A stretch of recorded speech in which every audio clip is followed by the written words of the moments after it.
കൃഷ്ണ. എല്ലാവർക്കും മാധവത്തിലേക്ക് സ്വാഗതം. ഏകാദശിയാണ് മോഹിനി ഏകാദശി. വൈശാഖ മാസത്തിലെ ശുക്ലപക്ഷ ഏകാദശി. ഏകാദശി തിഥി ആരംഭിക്കുന്നത് 2026 ഏപ്രിൽ 26 വൈകുന്നേരം സന്ധ്യയ്ക്ക് 6:06 മുതൽ 27 സന്ധ്യയ്ക്ക് 6:15 വരെയാണ്.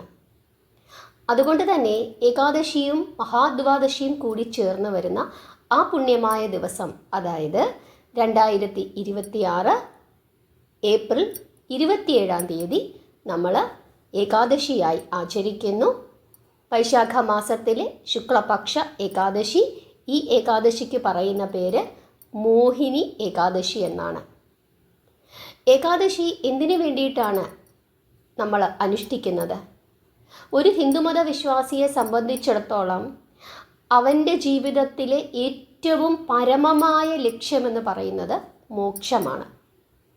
ഒരു ഹിന്ദുമത വിശ്വാസി ജനന മരണ ചക്രങ്ങളിൽ വിശ്വസിക്കുന്നു.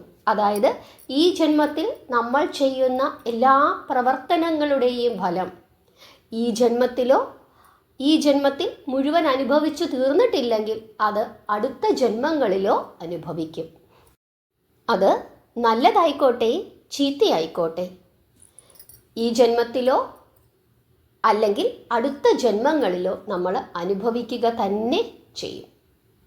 അതുകൊണ്ട് തന്നെ പാപങ്ങളെല്ലാം തീരുകയും ഇനിയൊരു ജന്മം വേണ്ട, മോക്ഷം മതി എന്ന് ചിന്തിക്കുന്ന എല്ലാ ഹിന്ദുമത വിശ്വാസിയും അവർ ഏകാദശി എടുത്ത് പ്രാർത്ഥിക്കാറുണ്ട്. കാരണം മോക്ഷം പ്രദാനം ചെയ്യുന്നത് വൈകുണ്ഠപതിയായ നാരായണനാണ്.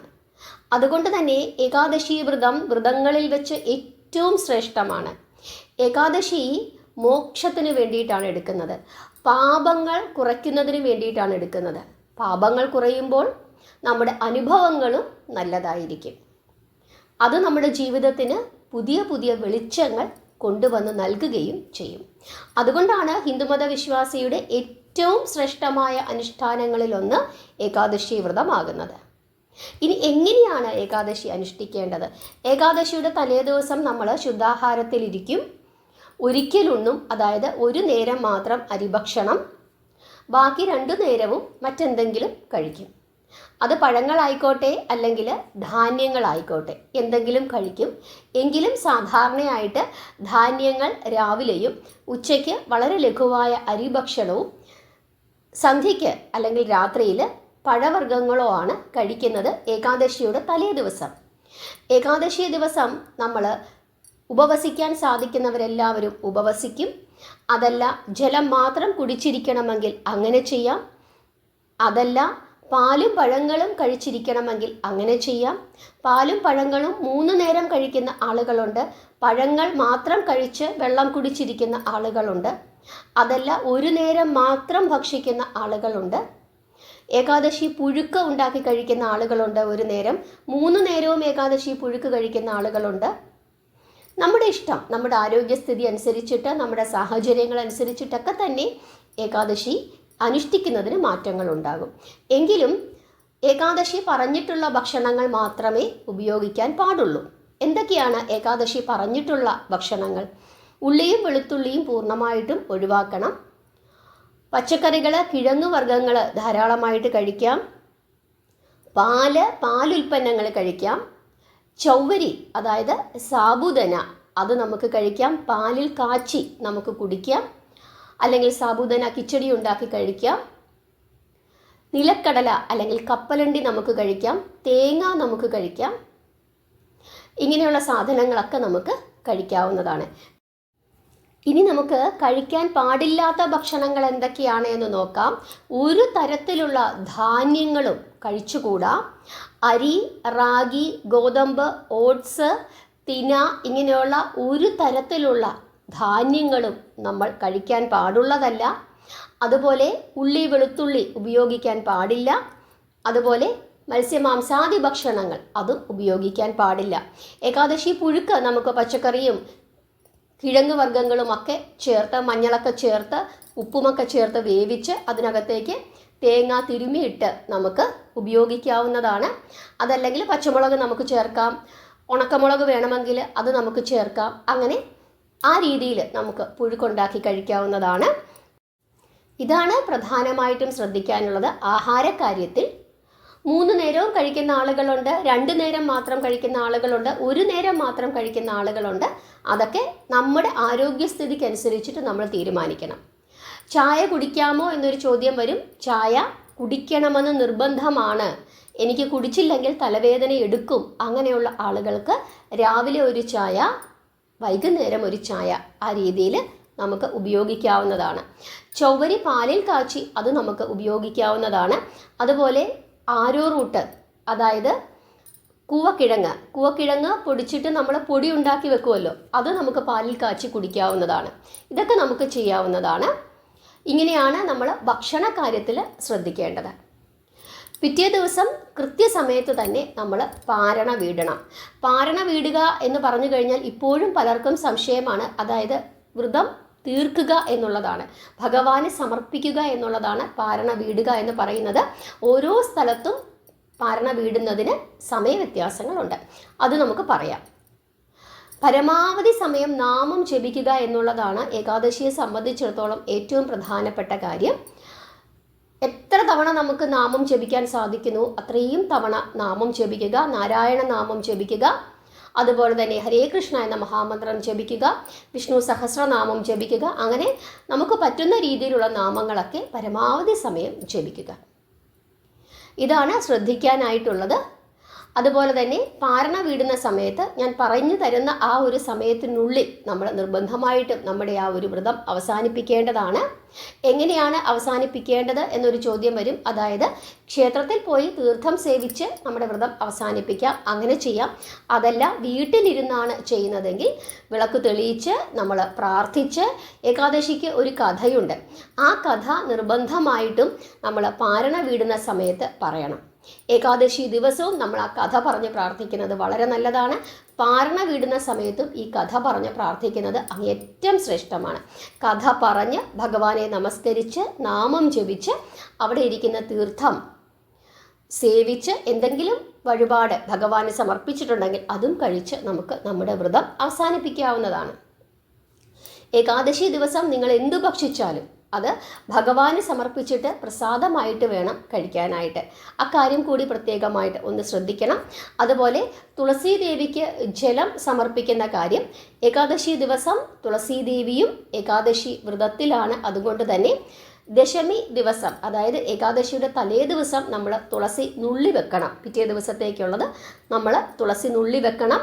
അതുപോലെ തന്നെ തലേ ദിവസം വൈകുന്നേരം, അതായത് ഏകാദശി തിഥി ആരംഭിക്കുന്നതിന് മുമ്പ് തന്നെ തുളസി ദേവിക്ക് ജലം കൊടുക്കുകയും ചെയ്യണം. ഏകാദശി ദിവസം നമ്മൾ യാതൊരു കാരണവശാലും ദേവിക്ക് ജലം സമർപ്പിക്കാൻ പാടില്ല. ഇനി മഴയൊക്കെ പെയ്യുന്നുണ്ടെങ്കിൽ അതിൽ നമുക്കൊന്നും ചെയ്യാൻ പറ്റില്ല. പക്ഷെ നമ്മളായിട്ട് അന്നേ ദിവസം ദേവിക്ക് ജലം സമർപ്പിക്കരുത്. കാരണം ദേവി പൂർണ്ണ ഉപവാസത്തിലാണ്.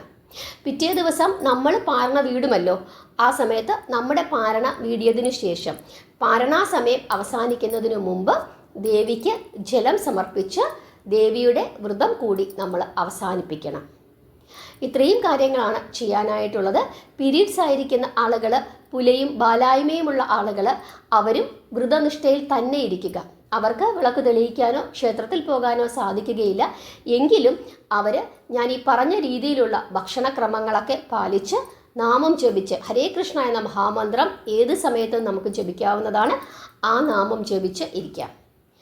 അവർ പാരണാ ദിവസം അന്ന് രാവിലെ കുളിച്ച് അവരുടെ മുറിയിലിരുന്ന് നാമം ജപിച്ച് 1 ഗ്ലാസ് വെള്ളം കുടിച്ച് അവരുടെ ആ ഒരു ഏകാദശി അവസാനിപ്പിക്കാവുന്നതാണ്. ഇത്രയും കാര്യങ്ങളാണ് പ്രധാനമായിട്ടും ശ്രദ്ധിക്കാനുള്ളത്. ഇനി നമുക്ക് വിവിധ സ്ഥലങ്ങളിലെ പാരണാ സമയം, അതുപോലെ തന്നെ ഏകാദശിയുടെ കഥ, ഹരിവാസര സമയം, ഇത്രയും കാര്യം കൂടി നോക്കാം. വ്രതകഥ നിർബന്ധമായിട്ടും എല്ലാവരും കേൾക്കുകയും ഏകാദശി ദിവസവും പാരണാസമയവും പറഞ്ഞ് പ്രാർത്ഥിക്കുകയും ചെയ്യണം. എങ്കിൽ മാത്രമേ ഏകാദശി പൂർണ്ണമാവുകയുള്ളൂ. ഏകാദശിയുടെ ആ ഒരു ഫലസിദ്ധി പൂർണ്ണമായിട്ടും ലഭിക്കണമെങ്കിൽ കഥ പറഞ്ഞു തന്നെ പ്രാർത്ഥിക്കണം. ഇനി നമുക്ക് പാരണ സമയം നോക്കാം. 27-ാം തീയതിയാണ് ഏകാദശി. അതുകൊണ്ട് തന്നെ 28-ന് പാരണ വീടണം. കേരളത്തിൽ രാവിലെ 28-ാം തീയതി രാവിലെ 6:08 മുതൽ 10 മണി 16 മിനിറ്റ് വരെയാണ്. തമിഴ്നാട് 5:50 മുതൽ 10:01 വരെയാണ്. കർണാടക 6 മണി മുതൽ 10:12 വരെയാണ്. ആന്ധ്രാപ്രദേശ് 5:52 മുതൽ 10 മണി 4 മിനിറ്റ് വരെയാണ്. തെലുങ്കാന 5:52 മുതൽ 10:07 വരെ. ഗോവ 6:13 മുതൽ 10:26 വരെ. മഹാരാഷ്ട്ര 6:12 മുതൽ 10:28 വരെ. മധ്യപ്രദേശ് 5:49 മുതൽ 10:08 വരെ. ഗുജറാത്ത് 6:19 മുതൽ 10:38 വരെ.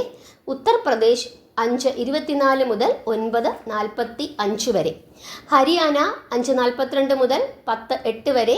രാജസ്ഥാൻ 5:51 മുതൽ 10:13 വരെ. ഡൽഹി 5:43 മുതൽ 10:07 വരെ. വെസ്റ്റ് ബംഗാൾ 5:06 മുതൽ 9:25 വരെ. ഒറീസ 5:19 മുതൽ 9:36 വരെ. ഛത്തീസ്ഗഡ് 5:35 മുതൽ 9:52 വരെ. പഞ്ചാബ് 5:45 മുതൽ 10:11 വരെ. ബീഹാർ 5:16 മുതൽ 9:37 വരെ. ഹിമാചൽ പ്രദേശ് 5:40 മുതൽ 10:06 വരെ. ജാർഖണ്ഡ് 5:18 മുതൽ 9:37 വരെ. ഡെറാഡൂൺ 5:38 മുതൽ 10:03 വരെ. ജമ്മു കാശ്മീർ 5:47 മുതൽ 10:14 വരെ. ആസാം 4:48 മുതൽ 9:10 വരെ. ആൻഡമാൻ നിക്കോബാർ ഐലൻഡ്സ് 5:01 മുതൽ 9:11 വരെ. ഉത്തരാഖണ്ഡ് 5:38 മുതൽ 10:03 വരെ. വിശാഖപട്ടണം 5:52 മുതൽ 10:04 വരെ. പോണ്ടിച്ചേരി 5:53 മുതൽ 10:03 വരെ. ഇനി ദുബായ് 5:47 മുതൽ 10:07 വരെ. അബുദാബി 5:50 മുതൽ 10:10 വരെ. ബഹ്റിൻ 5:03 മുതൽ 9:25 വരെ. കുവൈറ്റ് 5:09 മുതൽ 9:34 വരെ. കുവൈറ്റ് 5:09 മുതൽ 9:34 വരെ. റിയാദ് 5:20 മുതൽ 9:41 വരെ. ദോഹ 5 മണി മുതൽ 9:21 വരെ. ഷാർജ 5:45 മുതൽ 10:06 വരെ. ഒമാൻ 5:35 മുതൽ 9:54 വരെ. ഇനി യു കെ നോട്ടിംഗ്ഹാം 5:38 മുതൽ 10:34 വരെ. അർമേനിയ 6 മണി 6 മിനിറ്റ് മുതൽ 10 മണി 42 വരെ. സിംഗപ്പൂര് 6:57 മുതൽ 11:01 വരെ.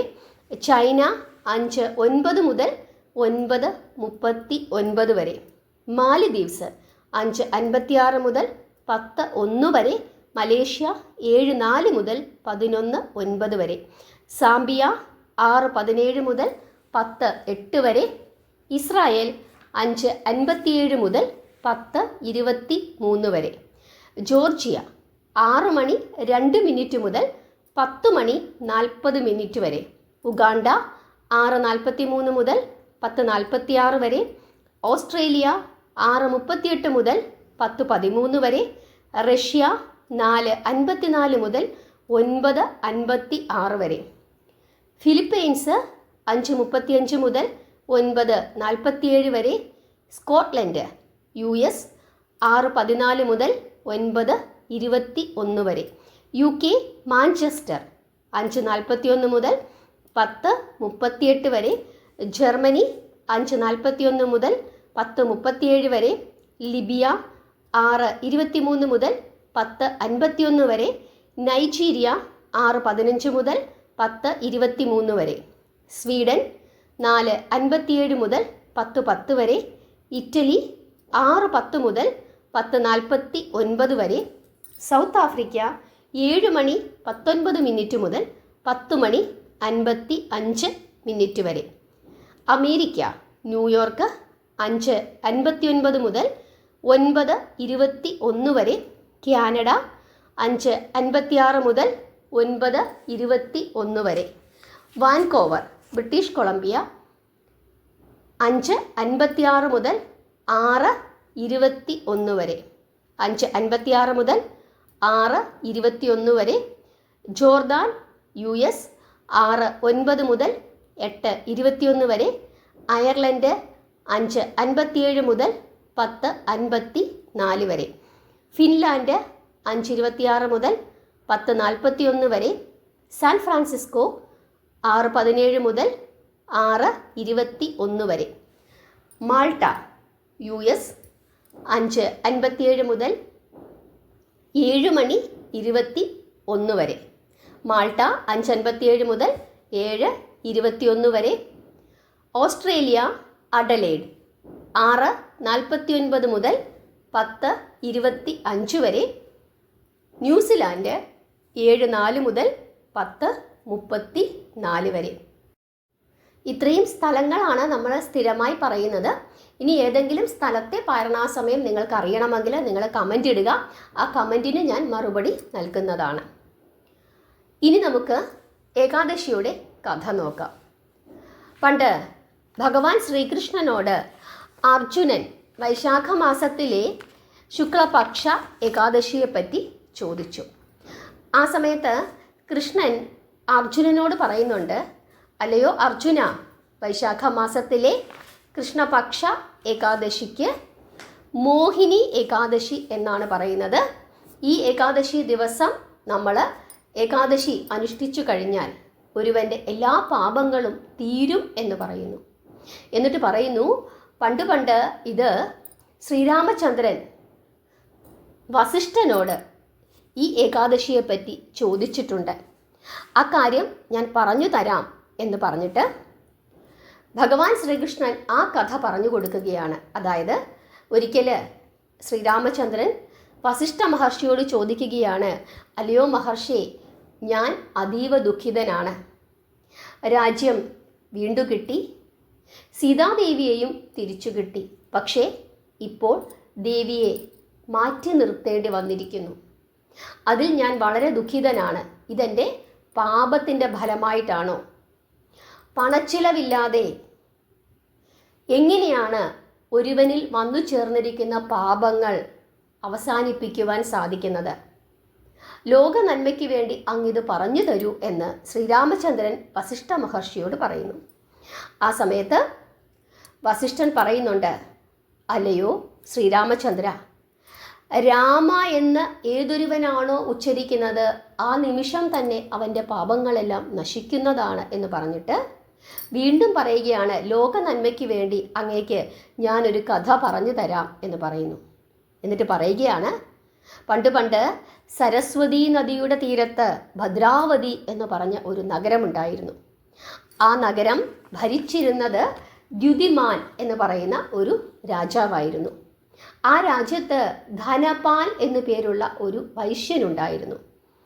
വലിയ വിശ്വാസിയായിരുന്നു, നാരായണ ഭക്തനായിരുന്നു, ദയാലുവായിരുന്നു. ഇദ്ദേഹം സാധാരണക്കാരായ പാവപ്പെട്ട മനുഷ്യർക്ക് വേണ്ടിയിട്ട് ധാരാളം ഭക്ഷണശാലകളും കുളങ്ങളും ധർമ്മശാലകളുമൊക്കെ നിർമ്മിച്ചിരുന്നു. അങ്ങനെ വളരെ നല്ല ഒരു വൈശ്യനായിരുന്നു ഈ ധനപാൽ. ഇദ്ദേഹത്തിന് 5 ആൺമക്കളായിരുന്നു ഉണ്ടായിരുന്നത്. ഏറ്റവും മൂത്ത പുത്രൻ ധൂർത്തനായിരുന്നു, ഒരു ദുഷ്ടനായിരുന്നു. എന്നാൽ ബാക്കിയുള്ള 4 പേരും ശ്രേഷ്ഠന്മാരായിരുന്നു. അങ്ങനെ നിരന്തരം മദ്യപാനവും വേശ്യാലയങ്ങൾ സന്ദർശനവും ഒക്കെയായി അങ്ങ് എല്ലാവർക്കും സഹികെട്ട് കഴിഞ്ഞപ്പോൾ മൂത്ത പുത്രനെ ഈ വൈശ്യൻ പുറത്താക്കുകയാണ്. അങ്ങനെ ഇയാൾ വീട്ടിൽ നിന്നും പുറത്തായതിനു ശേഷം പിന്നീട് തൻ്റെ കയ്യിലുണ്ടായിരുന്ന ആഭരണങ്ങളും വസ്ത്രങ്ങളുമൊക്കെ വിറ്റ് ജീവിക്കുവാൻ തുടങ്ങി. അങ്ങനെ അതും തീർന്നു കഴിഞ്ഞപ്പം പിന്നീട് മോഷണമായി. അങ്ങനെ ഒരിക്കൽ ഈ രാജാവിൻ്റെ ഭടന്മാർ ഈ മനുഷ്യനെ, ഈ വൈശ്യൻ്റെ മൂത്തപുത്രനെ പിടിച്ചു. ഈ വൈശ്യൻ്റെ പുത്രനാണ് എന്ന് കണ്ടിട്ട് വിട്ടയക്കുകയും ചെയ്തു. പക്ഷെ പിന്നീടും ഈ ദുഷ്ടപ്രവർത്തികളൊക്കെ തുടർന്നു പോന്നു. അതിൻ്റെ ഫലമായിട്ട് രണ്ടാമത് ഈ രാജാവിൻ്റെ ഭടന്മാർ ഇയാളെ പിടിച്ചിട്ട് ഇയാളെ രാജാവിൻ്റെ മുമ്പിൽ ഹാജരാക്കുകയും കുറ്റങ്ങളെല്ലാം പറയുകയും ചെയ്തു. രാജാവ് ഇയാളെ തുറുങ്കിലടച്ചു. കുറേ ശിക്ഷണ നടപടികളൊക്കെ ഇയാൾക്ക് കൊടുത്തു. പിന്നീട് ഇയാളെ നഗരത്തിൽ നിന്നും പുറത്താക്കുകയാണ്. അങ്ങനെ ഇയാൾ നഗരത്തിന് പുറത്താവുകയും പിന്നീട് കാട്ടിലൊക്കെ അലഞ്ഞു തിരിഞ്ഞു നടന്ന് ഈ മൃഗങ്ങളെയൊക്കെ കൊന്നു തിന്നാനും പിടിച്ചു പറിക്കാനും ഒക്കെ തുടങ്ങി. ആ സമയത്ത് ഇയാളുടെ കൂടെ ഉണ്ടായിരുന്ന ദുഷ്ടന്മാരായ സുഹൃത്തുക്കളും വേശ്യകളുമൊക്കെ ഇയാളെ വിട്ട് പോവുകയും ചെയ്തു. അങ്ങനെ കാട്ടിലിങ്ങനെ നിരന്തരം നടന്ന് അവസാനം വേട്ടയാടി ഒന്നും കിട്ടാത്ത ഒരു അവസ്ഥ വന്നു. ആ സമയത്ത് എങ്ങനെയെങ്കിലും ആഹാരം കഴിക്കാൻ എന്തെങ്കിലും ഒരു മാർഗമുണ്ടോ എന്ന് അന്വേഷിച്ചിങ്ങനെ നടക്കുന്നതിൻ്റെ ഇടയിൽ ഇയാൾ കൗണ്ഡിനിയ എന്ന് പറയുന്ന ഒരു മുനിയെ കാണുന്നു. ഈ മുനിയുടെ അടുക്കൽ ചെന്നിട്ട്, ഞാൻ ഒരുപാട് പാപങ്ങൾ ചെയ്തു, ഈ പാപങ്ങൾക്ക് എന്തെങ്കിലും ഒരു മോചനമുണ്ടോ എന്ന് ഈ കൗണ്ഡനീയ എന്ന മുനിയോട് ചോദിക്കുന്നു. ആ സമയത്ത് ഈ കൗണ്ഡനീയ എന്ന മുനി ഗംഗാസ്നാനം ചെയ്ത് തിരിച്ചു വരുന്ന സമയമാണ്. ആ സമയമെന്ന് പറയുന്നത് വൈശാഖ മാസമാണ്.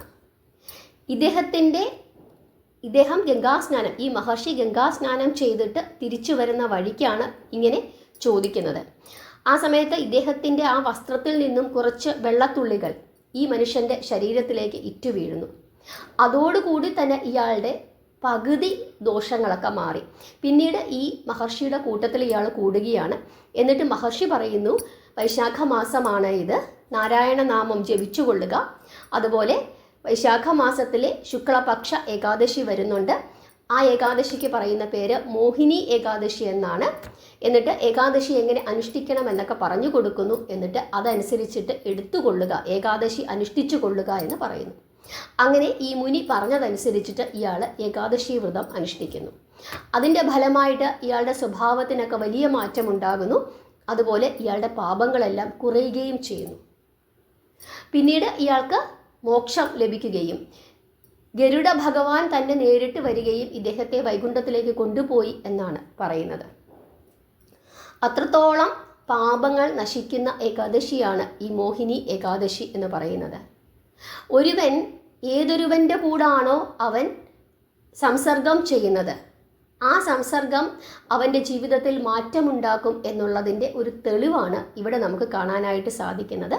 നമ്മുടെ കൂട്ടുകെട്ടുകളാണ് പലപ്പോഴും നമ്മളെ ദുഷ്ടന്മാരും പാപികളും അതുപോലെ തന്നെ ശുദ്ധാത്മാക്കളുമാക്കി മാറ്റുന്നത്. അതുകൊണ്ട് കൂട്ടുകെട്ടുകൾ വളരെയധികം ശ്രദ്ധിക്കണം എന്നുള്ള ഒരു ഉപദേശം കൂടി ഭഗവാൻ ഇതിലൂടെ അർജുനന് കൊടുക്കുകയും ചെയ്യുന്നു. ഈ കഥ വസിഷ്ഠ മഹർഷി ശ്രീരാമചന്ദ്രന് പറഞ്ഞു കൊടുത്തു എന്ന നിലയിലാണ് കൃഷ്ണൻ അർജുനന് പറഞ്ഞു കൊടുക്കുന്നത്. ഇതാണ് ഏകാദശിയുടെ കഥ. ഈ കഥ നിങ്ങൾ വിളക്ക് തെളിയിച്ച് നാമം ജപിക്കുന്ന സമയത്ത് ഈ കഥ പറയണം.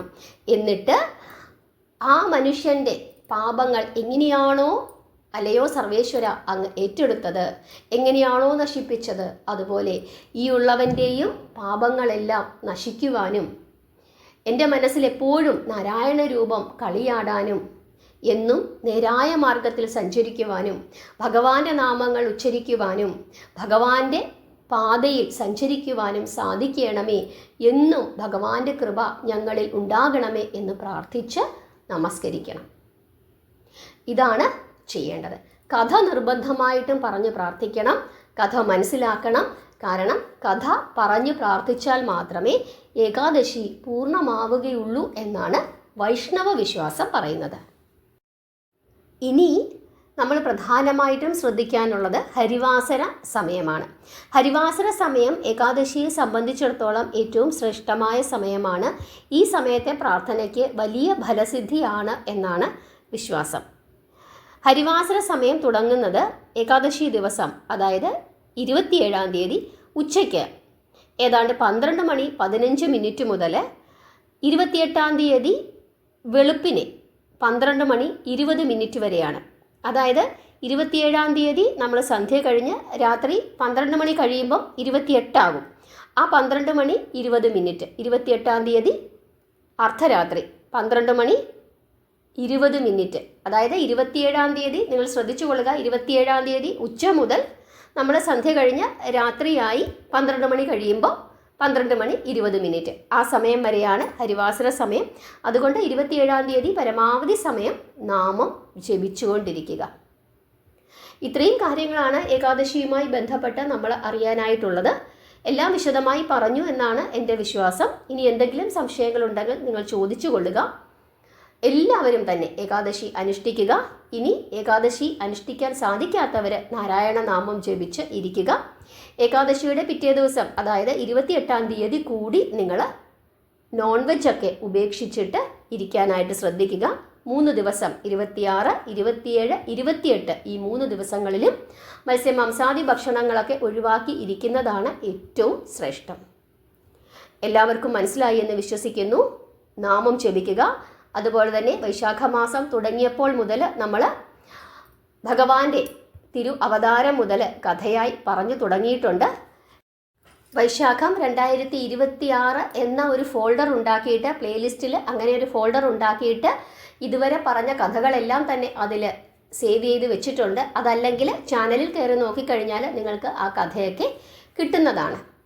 ദുന്ദുകാരി മോക്ഷം മുതലാണ് പറഞ്ഞു തുടങ്ങിയിട്ടുള്ളത്. അതുകൊണ്ട് ഇതുവരെ കേട്ടിട്ടില്ലാത്ത ആരെങ്കിലും ഉണ്ടെങ്കിൽ ആ കഥ കൂടി ഈ മാസത്തിൽ കേട്ട് പ്രാർത്ഥിക്കണം. ഭഗവാന്റെ കൂടെ സഞ്ചരിക്കുവാൻ സാധിക്കുക എന്നുള്ളത് എത്രയോ ജന്മങ്ങൾ നമ്മൾ ചെയ്ത പുണ്യത്തിൻ്റെ ഫലമായിട്ടാണ് എന്നുള്ള കാര്യം എല്ലാവരും ഓർക്കണം. മാധവത്തിൻ്റെ കൂടെ എന്നും ഉണ്ടാകണം. നാമം ജപിക്കണം, പ്രാർത്ഥിക്കണം. ഹരേ കൃഷ്ണ.